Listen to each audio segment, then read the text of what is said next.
मित्रांनो, तुम्ही UAE मध्ये जॉब शोधताय पण UAE स्टँडर्ड प्रमाणे लागणारे तुमचे डॉक्युमेंट्स क्लिअर आहेत का?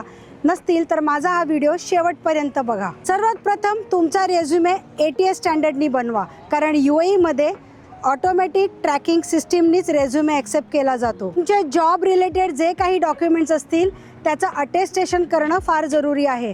तुमचे degree certificate, diploma certificate, HSC SSC certificates, marksheets, तुम्ही जर स्पाऊसला घेऊन UAE मध्ये शिफ्ट होणार असाल तर मॅरेज सर्टिफिकेट किंवा बर्थ सर्टिफिकेट ऑफ चाइल्ड, कुठले अटेस्टेशन लागतात आणि ते कुठून करायचे हे समजून घेऊया। MEA attestation, ministry of external affair, new Delhi.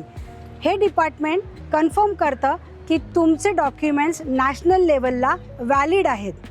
MEAचं attestation घेतल्यानंतर तुम्हाला UAE एम्बेसी इंडियामधून अटेस्टेशन घ्यावं लागतं, जे कन्फर्म करतं की तुमचे डॉक्युमेंट UAE साठी व्हॅलिड आहेत। लास्ट अटेस्टेशन आहे MOFA, ministry of foreign affair.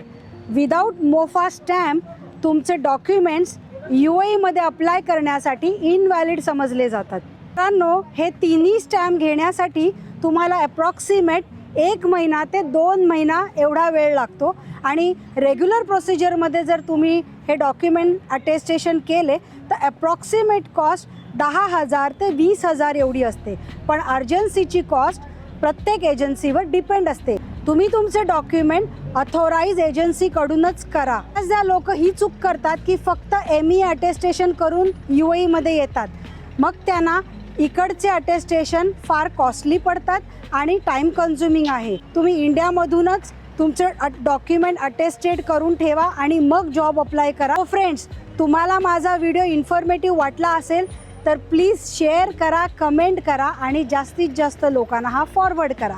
धन्यवाद।